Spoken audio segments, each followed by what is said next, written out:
On this episode of Team Pilipinas. I was really happy na I entered the military service and at the same time as a frontliner. Lalo na ngayon nga, gamit na gamit kami.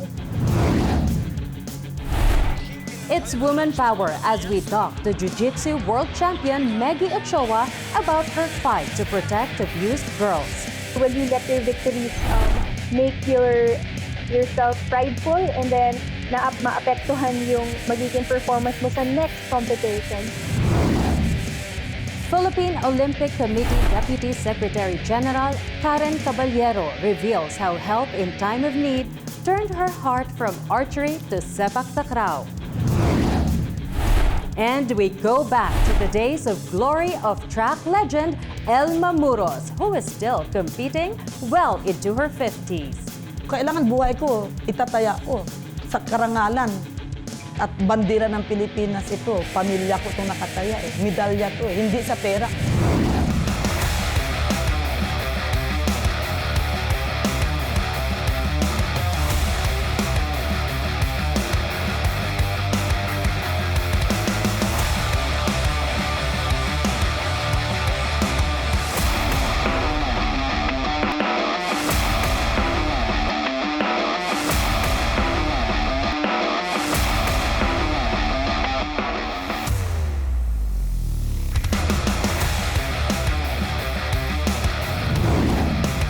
Welcome to Team Pilipinas!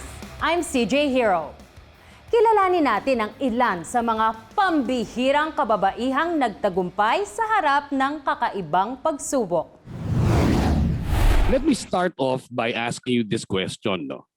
2019 was another very good year for you because in the Manila Southeast Asian Games, you won the gold medal for the mixed relay.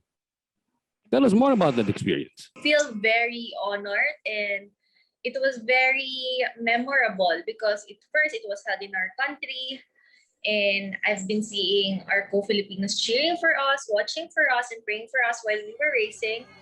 And of course, we were able to bring the honor to our country again for the third time in the Southeast Asian Games. And it was more uplifting because I was able to team up with my co-national players. Right after that, we were already hearing about COVID-19 in December of 2019.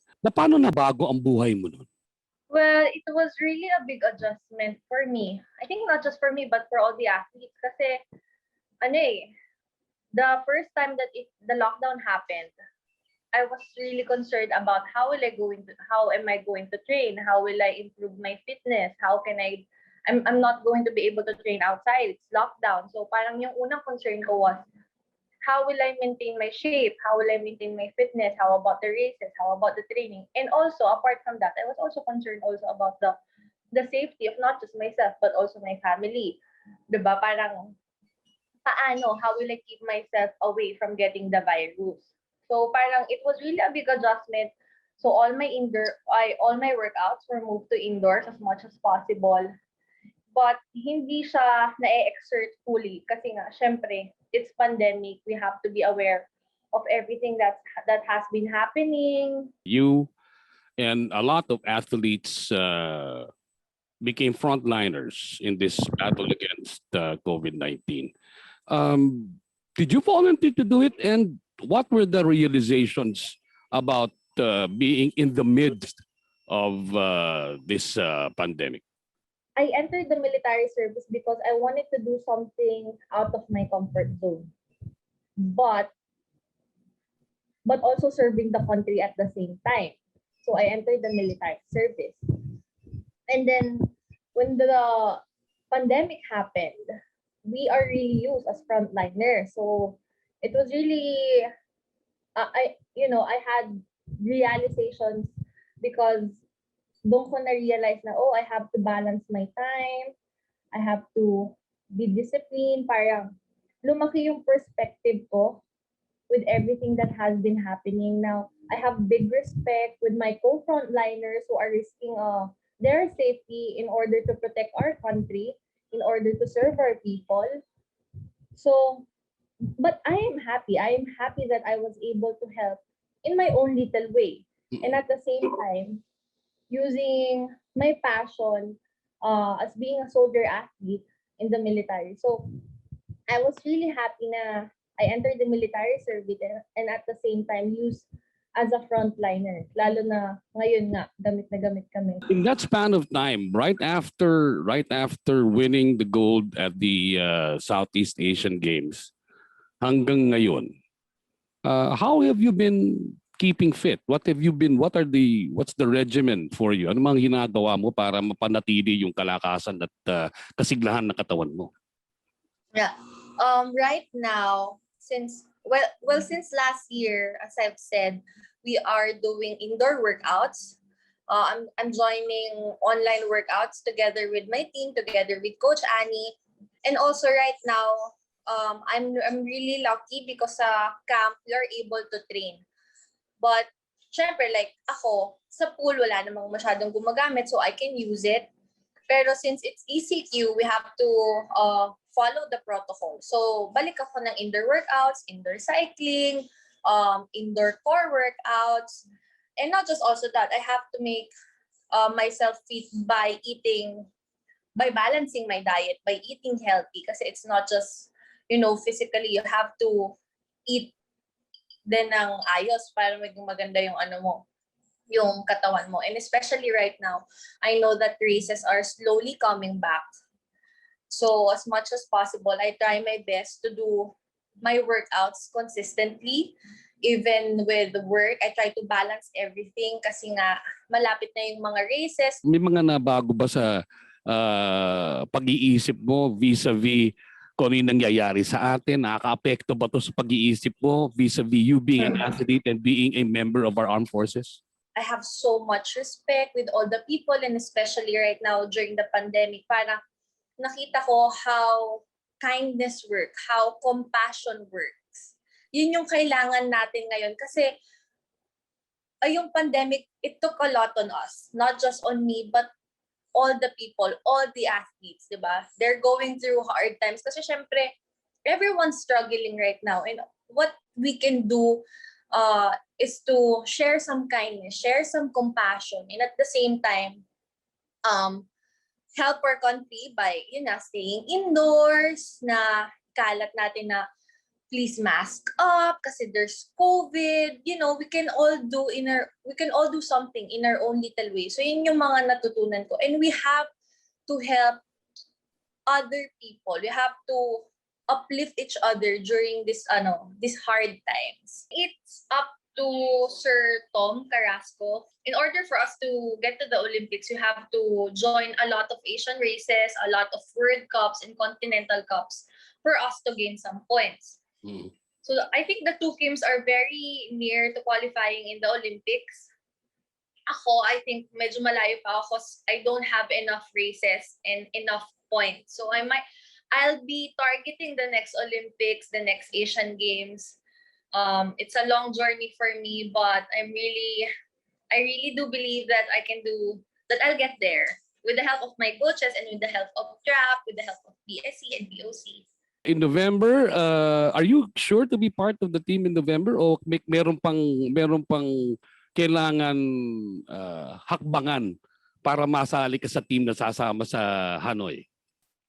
We still have to get through the qualifying para fair for everyone kasi there's a lot of developmental athletes also from grassroots programs who have the potential to join the Southeast Asian Games, and we are very much happy kung makakasali sila kasi that's the main goal naman, is to inspire the younger generations na makarating sa SEA Games, sa Asian Games, sa Olympics. But also, I will fight also for my slot to represent our country pa rin for the 4th time in the Southeast Asian Games. I always wish you the best of luck there and also keep safe. Thank you. Thank you. Yes po. Yes po. Thank you rin po. Thank you, sir. Okay, bye-bye. Salamat. Yes po.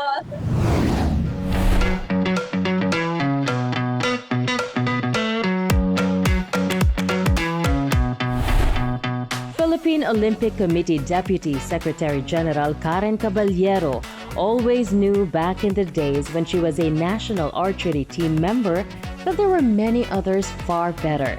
But for the lack of resources and support that she had the privilege and advantage of having, never made it to higher level competitions. This attitude provided direction for and through her work path thereafter, especially as a voice for the underrepresented and disadvantaged. Karen speaks so highly of sepak takraw, which has been included in the Asian Games since 1990, but yet to make it to big-time Philippine collegiate meets like the UAAP and NCAA. Dad Mario Tanchanco was a longtime president of the National Sepak Takraw Association. She was the sport's national president when the Philippines won the gold medal in the King's Cup World Championships in Thailand in 2016, and even became the first woman vice president of its Asian and international federations. Although she never played the sport, there's a personal connection. There was a time in 2009 when we had Ondoy. I always love telling this story because it's really true. And then, syempre, devastated. PTSD, as in level of PTSD kami. It was in fact sports who, it was the Philippine Sepak Takraw athletes and coaches who went to our house every day and helped clean us up and rebuild our lives. So, on one of those conversations I had with them over sharing mga donate na food, I was telling them, I want to repay. I want to give back. I don't know how. Not yet. I don't know how. But somehow, I want to use whatever potential I have, whatever resources I have to help you guys, to help the sport. As the lead person for National Sports Association Affairs and Government and Athletes Affairs, Karen admits she's a better sports manager than an athlete, and it's where she sees a greater opportunity to push for advocacies and do more good despite the challenges that still come up occasionally. Even conversations of men of certain stature and, sa sports, maraming men from the public office. They are not really comfortable being asked questions that you shouldn't be asking that. When they talk like boys talk, and then they would be appointing posts, and it's always, I notice, the same circle of men, and I'm like, bakit walang babae?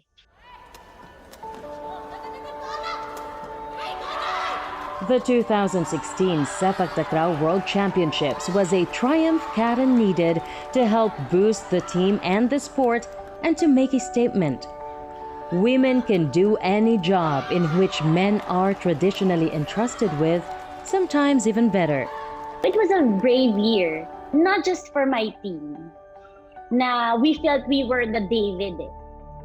Wala naman kami expectations, we just play for the love of it. I mean, funding-wise, it was very limited. For whatever we have, out of pocket. But it was really playing for the love of. So, it was a very personal year for us, for my athletes, for my coaches, for myself. It was also the year that I started asserting myself. Women representation in policy and decision-making in local sports is a long journey worth all the toil and trouble for advocates like Karen.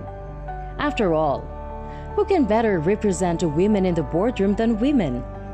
It would be our gender who would be speaking on behalf of women athletes and coaches and technical officials. I mean, only another woman knows pretty much what another woman wants or needs. Sports agencies and boardrooms used to be ruled by men, and pioneering efforts by women like Karen Caballero to be heard in the decision and policy-making process are making a headway and changing sports for good. Until now, it's a ongoing struggle and challenge. But what's good now is that they're comfortable having a woman already openly talking about things na hindi na pag-uusapan before. Be comfortable seeing us already and being feisty na medyo pag tumaas ang kilay, hindi na nagtatara. It's coming from a place of hugot and may pinanggagalingan. But we worked our ass off. So, you have to acknowledge that I'm good. We do our best. we do our best. The PSE and POC are working hand in hand to make sure na talaga maganda yung fighting chance natin for those who will qualify for the Tokyo Summer Olympics. So it's not the most ideal, but it's the best that what everyone can do right now. They just want to win, get over and done with this, and just take medals for the country. So if only for that we're hanging on. I am 𝐏𝐤𝐤 𝐏𝐢𝐥𝐢𝐩𝐢𝐧𝐚𝐬 of Team Pilipinas, and I woman up for equal opportunities for men and women in Philippine sports. За ихтэй одоо жижигсүгэн. За энэ хоёрын хувьд 𝐓𝐞𝐚𝐦 нь 2-2 очсон байгаа. За ялсан нь When you let your victories make yourself prideful, and then maapektuhan yung magiging performance mo sa next competition.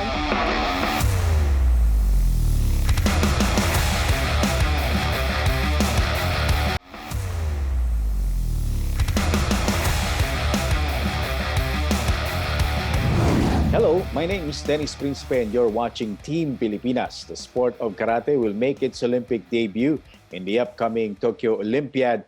And to discuss the chances of our country in the upcoming Tokyo Games, we'll be joined by top Filipina karateka Joanne Orbon, straight from Turkey. Everything's been excellent. We're entering week 3. Everyone is acclimated.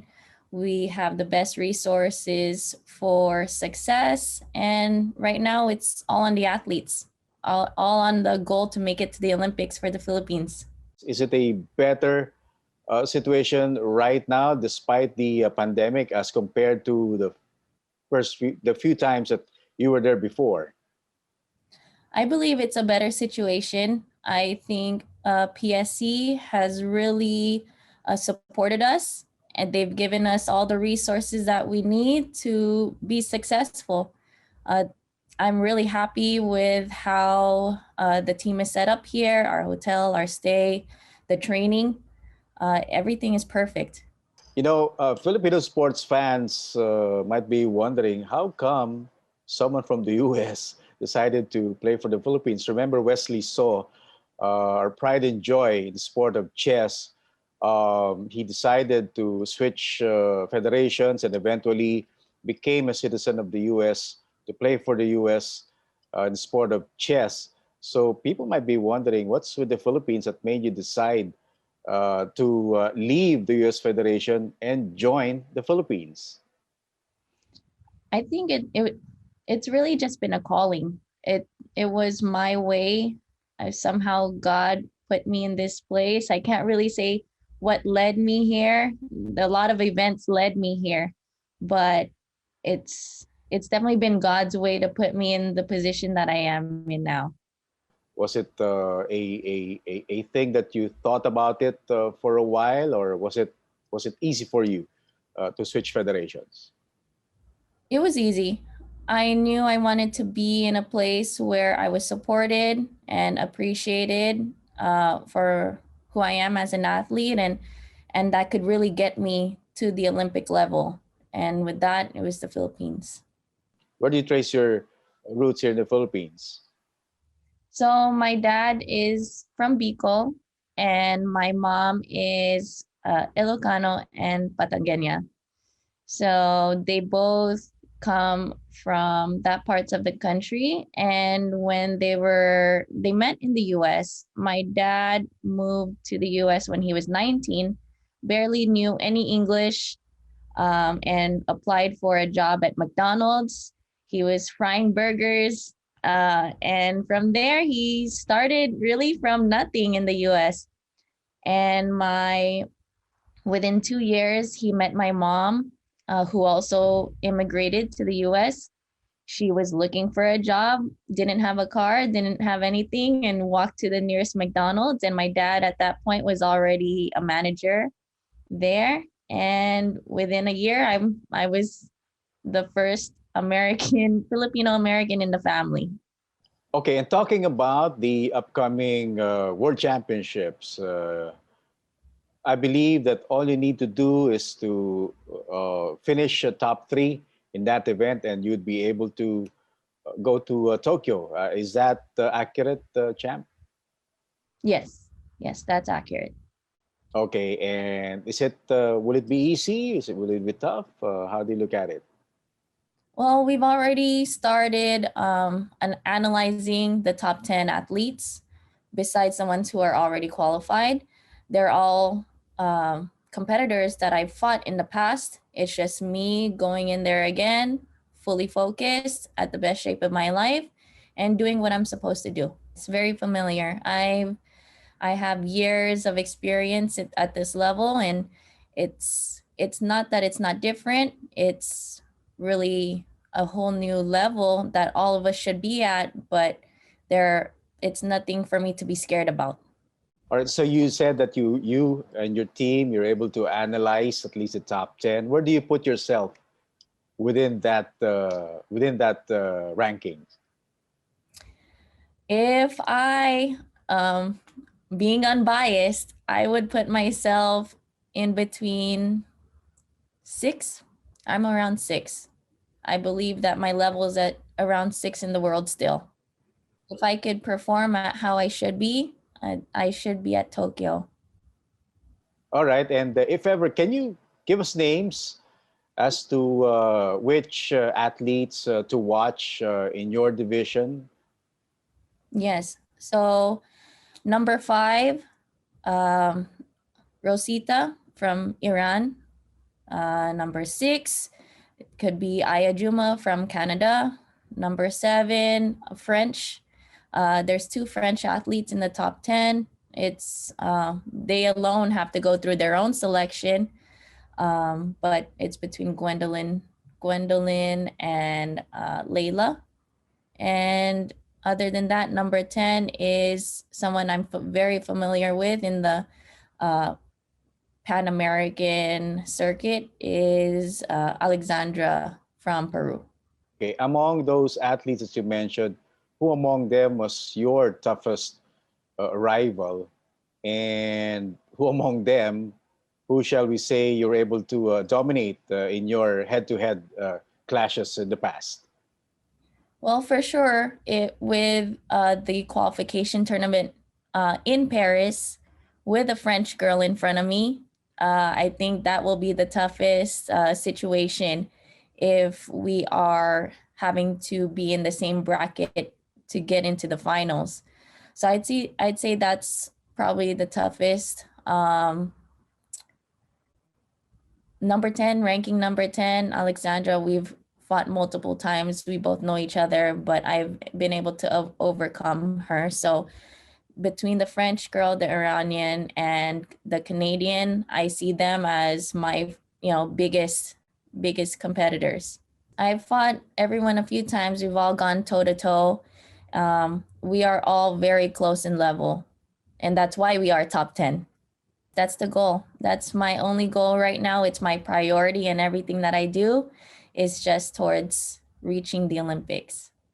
All right, champ, it's been fun talking with you, and we hope to have you again post France and on your way to Tokyo.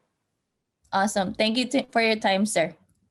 All right, there have it, ang ating pong Olympian, future Olympian, shall I say, Joanne Orbon from the sport of karate. And again, my name is Dennis Principe, and you are watching Team Pilipinas. Kailangan buhay ko, itataya ko sa karangalan at bandera ng Pilipinas ito. Pamilya ko itong nakataya eh. Medalya to eh, hindi sa pera.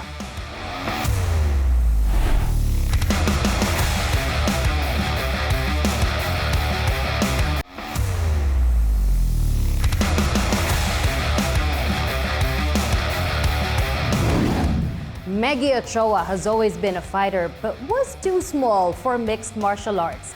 Instead, she became a trailblazer in jiu-jitsu and now also fights for young women who are unable to fight for themselves.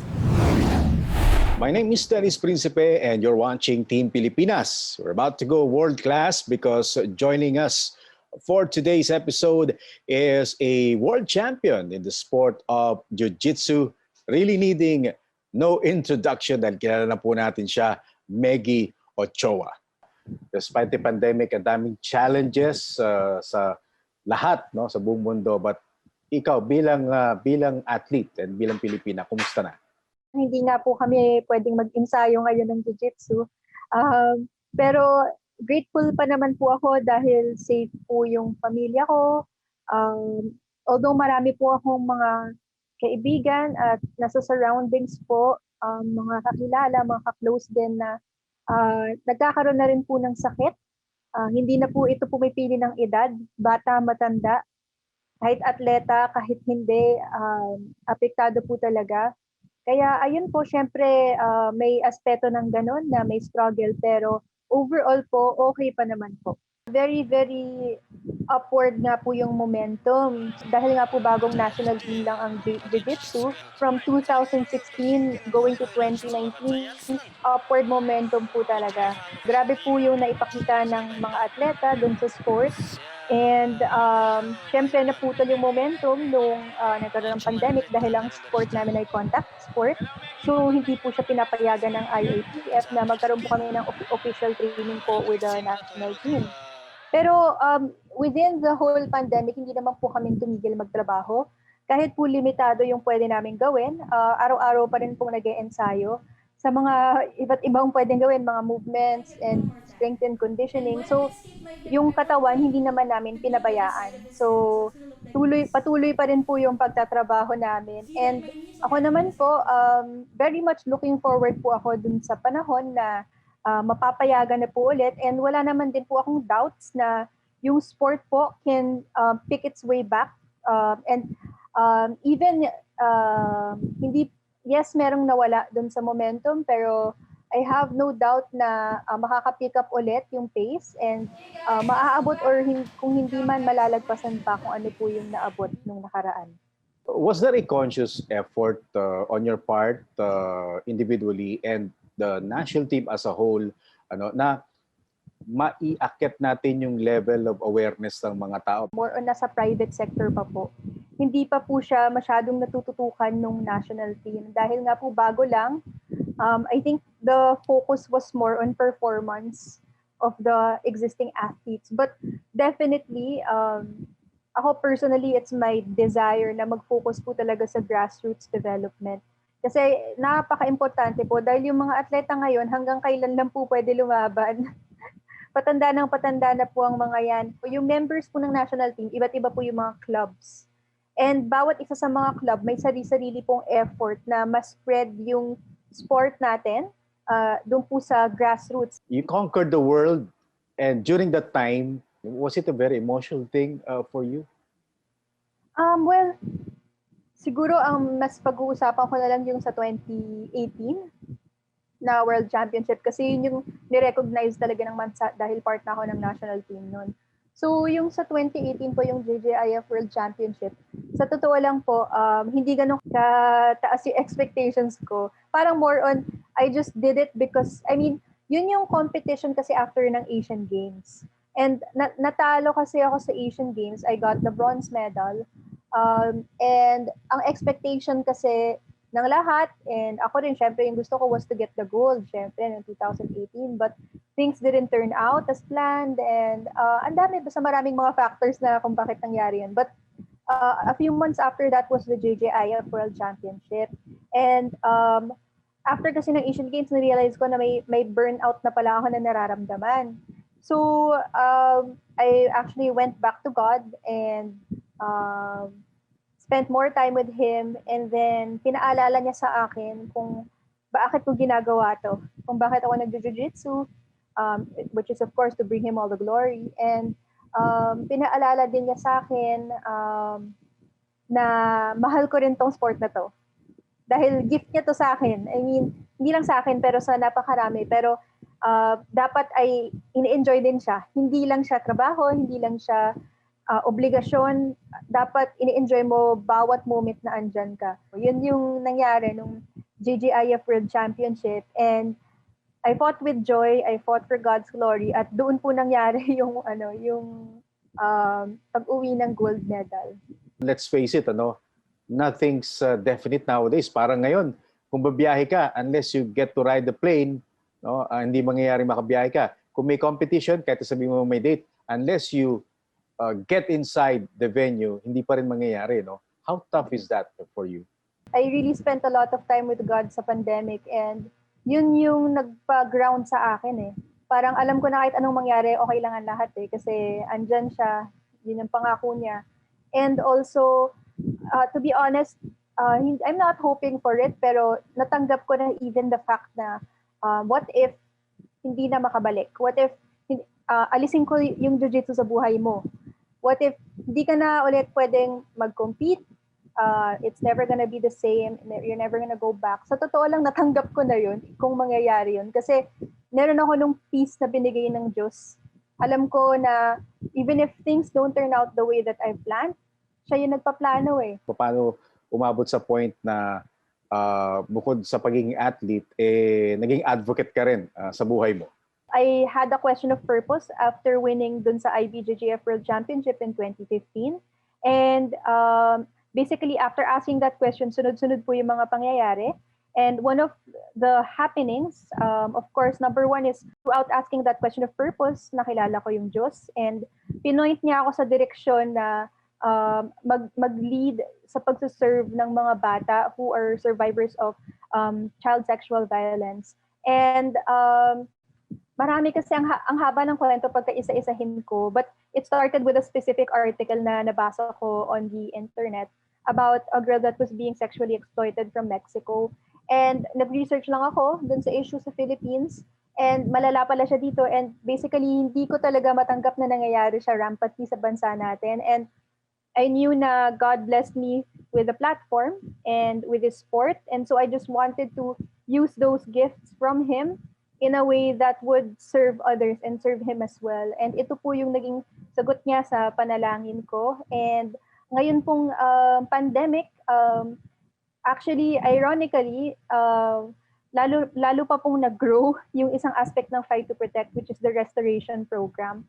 Yung restoration po is building up children from victims to survivors and eventually advocates themselves through sports. And ang ginamit po naming sport nung umpisa, 2016, was jiu-jitsu. And ngayon pong 2021, so we started with one home in 2016. Actually, hanggang 2019 po, 2 homes pa lang yung sinuserve namin. But come 2021, naging 5 na po. Tapos, nadagdag na rin po yung sport ng Muay Thai. So, nagkaroon na rin ng partnership with Muay Thai Association of the Philippines. So, talagang lumawak pa po siya lalo. How does it feel, Champ, in literally wearing yung uniform ng national team in an actual competition? Yung aspiration talaga was to be part of the national team. Pero yung sports na ginawa ko dati, never ako gumaling.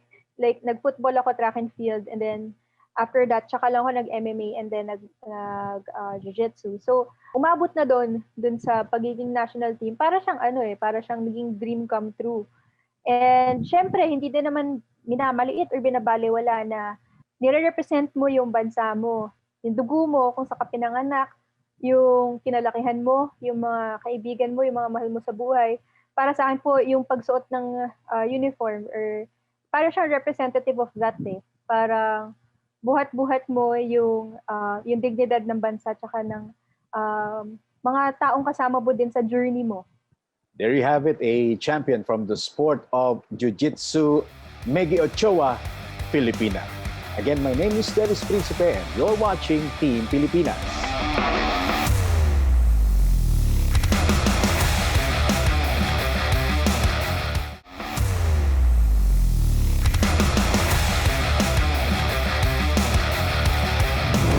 Si 𝐓𝐞𝐚𝐦 Mamuros ay isa sa pinakamatatag na kampyon sa kasaysayan ng track and field sa Pilipinas. Noong nakaraang taon, kinilala siya ng The Philippines Yearbook bilang isa sa 50 pinakamahuhusay na atletang Pilipino.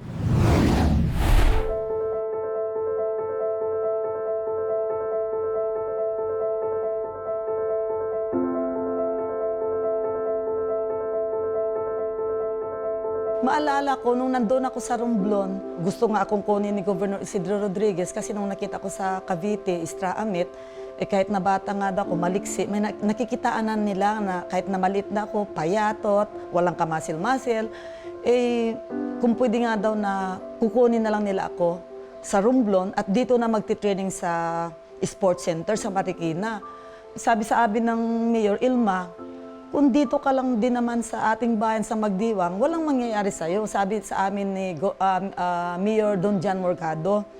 Ang ginawa, kinausap kang magulang ko at napapayag ang magulang ko. Hinatid kami sa, yung tawag noon sa lansya noon batil. Napaiyak na ako dahil ito na yung tataking kong buwan na mapalayo sa magulang ko dahil unang-unang iniisip ko, hindi nga ako marunong mag-Tagalog.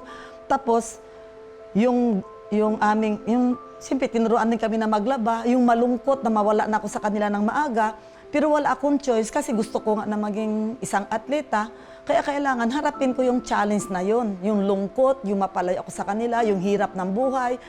So sa siyam kaming magkapatid, wala na akong choice, kundi tanggapin ko kasi sa hirap din doon sa Romblon, ipapadala kami sa isang isla, sa Romblon, doon din magti-training, wala nga, nakaapak pa kami, blomer pa yung suot kong short. So, although may pagkain ka, naalala ko pa yung nanay ko, nagpapadala ng sobre, ang laman 20 pesos, kukunin ko doon sa Peter Pan na motor, sa pier, para pick upin ko lang yung pera, para panggastos ko doon sa school, kasi nasa Romblon High School po kami naka-student. So, yun yung mga alaala ko na hindi ko malimutan, na tiniis ko. Dahil kung hindi ko i-challenge ang sarili ko na palagi lang ako sa tabi ng magulang ko, tapos yun, magtatanim lang din ako ng palay, or siyempre mag-aaral ako, ay walang mangyayari na rin sa akin.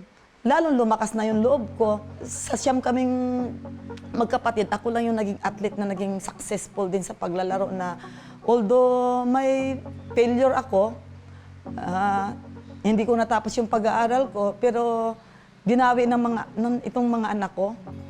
Kasi binibigyan din ako ng chance ng mga tumutulong sa akin at yung buhay ko naintindihan nila. So, tinanggap ko na yung challenge ko na yung binigay ng talento ng Diyos sa akin, kailan mahalagahin ko kasi yung panahon na yun, ang hirap ng buhay. Mababaw lang kaligayahan ko na magkaroon ako ng uniform, magkaroon ng allowance. Tapos mapadala ko sa magulang ko. Tapos kung ano yung meron ako, maisishare ko lahat sa kanila. Pero siyempre, napakalaking bagay yun, malaki man maliit. Sa panahon na yon, parang mayaman ka na eh. Yung uniform pala at saka yung sapatos na suot mo, iba ng dating para sa akin eh. So 1980, 81, kinuha na nila ako. SEA Games 81 din, naglaro ako ng SEA Games. Second anchor ako sa 4x1 na silver kami. Tapos first time ko rin na mag-long jump sa SEA Games na 4th place. Pero hindi kawalan yun sa akin kasi buo na ang loob ko, palaban na ako eh. So nakikita ko yung sipag ng mga kababayan ko sa sports center, na mga ina-idol ko rin sila dahil sanay sa hirap eh. Naging masaya ako na napunta ako sa Gintong Alay dahil lalong na-develop at si Sir Mike Kiyon, kinunan kami ng mga partner na coaches. Hindi ako sumuko kahit kailan. Kahit sa paghuling sandali ko, never akong gumive up kahit ngayon. Anong nakukuha mong kaligayahan sa track and field? Yung hirap na nakikita ko sa kanila yung nagkaroon ako ng muscle, na-develop yung speed ko, yung nakakasabayan ko sila, lalo na si Ate Lucy Tolentino, yung asawa ni Coach John Tolentino, dahil idol ko rin siya sa 100-meter hurdles, tapos siyang fast starter sa buong Pilipinas. So nakikipagsabayan ako, tinuturuan niya ako, kaya hanggang nasanay ako sa kanila hanggang si Coach Anday na nahawakan ako, sinasabay na nga ako kay Coach Jojo, sparring partner na sa mga lalaki. So yung fighting spirit ko na, kahit lalaki ka, babae ako eh. Sabi ni Coach Anday, subuka kung saan ang galing ko eh. Yung tapang, para hindi naman daw kawalan eh. At least, kung saan ka daw mamamatay sa training, doon mo malalaman kung doon ka ang hirap na yon. Kaya kailan lagpasan mo yon. Ginagawa ni Sir Mike, and you can do this, and every month, sabi ni Sir Mike, you had a performance trial. So wala kami reklamo kay Sir Mike. Kaya nasanay talaga ako na every month may performance, kailan i-improve ko. Never talaga ako, sir, na yung pinagdaanan kong hirap sa Gintong Alay. 3 beses ako mag-training, hindi nila alam, nagnanakaw pa ako ng ensayo. From teacher's camp, likod ng Hayat, papunta ng Camp Johnny, nag-weight training. Uphill, pakdal, 10 times namin yan. Nagro-road run. Pero iwan ko lang ito ngayon sa new generation Kasi hindi ka maging champion kung hindi ka dumaan sa hirap eh. So wala akong palalagpasin lahat ng pinaghirapan ko dahil sa dami ng event ko, 100, 200, 400, 100 hurdles, 400 hurdles, hepta, long jump, triple, 4x1, 4x4. Wala na akong masabi, sir eh. Siguro yung regret ko, hindi ko lahat sila natuunan ng 100% na pinukusan ko dahil sa dami ng event ko, pang! Kasi ang sinasabi kahit itong si Coach Jojo na nag-handle sa akin, hanggat maaari, first jump pa lang, break mo ng Philippine record para pag nag-first call sa another event, may ano ka pa rin, ibubuga ka, balikan muli, warm up ka na yon. Tama talaga, sir. Yung motivation ko, sir, grabe sa sarili ko dahil naghirap ako, hindi ko basta ibibigay ito ng gano'n na lang kadali. Talagang paghirapan ako. Kung talagang, hindi nila ako pwedeng kumpiyansa kasi may balik ako at may dating pa ako eh. Although nakikiramdam ako, kasi maraming natutunan ko sa paglalaro ko doon sa event na lahat yun eh, nagiging all-round, pati sa 800, 100 hurdles, 4 low, diskarte talaga sir ng maayos. Kung paano mo kasi naranasan ko na rin yung naging didhit, naranasan ko yung naiwan, humabol. Naranasan ko na rin yung nag-lead, tapos sabi ni Coach Jojo, 200 meters ito sa Chiang Mai. Kaya nasa lane 8 ata ako sir eh. Ito, pag na-over ka mo lahat, pagputok at kaya mong i-all out lang yan dahil lane 8 ka, tuloy-tuloy mo na. Pumasok talaga yun sir sa isip ko. Lane 8 ako, akong target nila, kita ko lahat sila, hindi. Hindi nga talaga sir nagkamali. Pagputok talaga na lane 8 ako, yun, talagang tinuloy ko, all out talaga sir yun. Yung 24 flat ba yun sa 200 ko sir, hindi talaga ako inabot. Talagang sabi ko, patay kung patay na to dahil hindi pwede rin kumpiyansa yung kalaban eh. Anong pakiramdam sa lahat ng naranasan mo? Pag nakikita mo tinataas yung bandera ng Pilipinas at naririnig mo yung lupang hindi. Sir, umiiyak ako.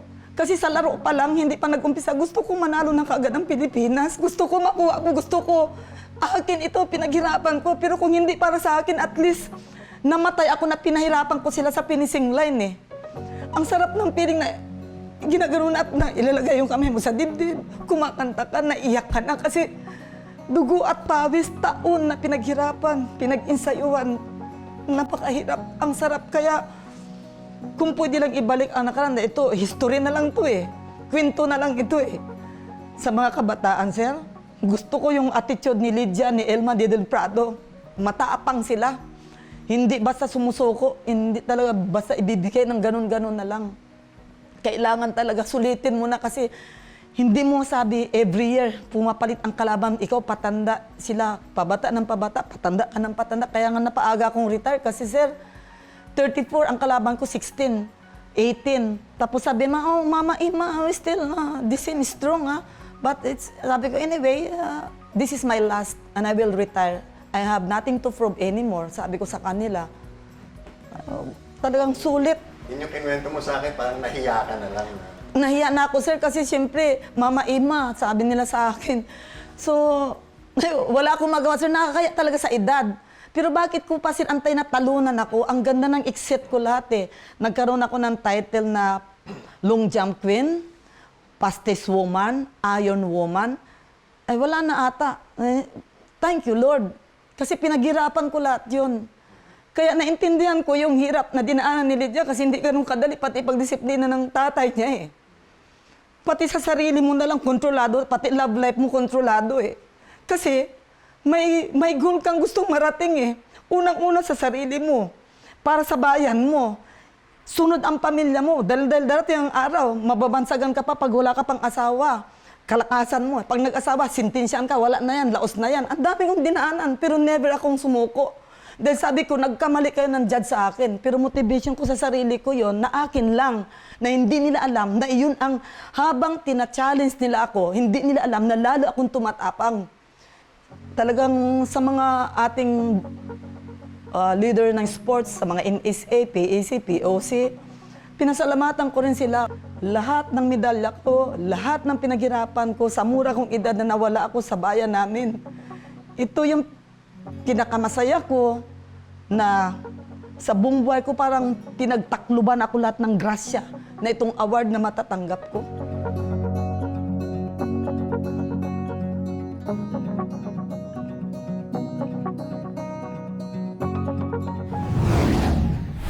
That's this week's episode of Team Pilipinas. I'm CJ Hero.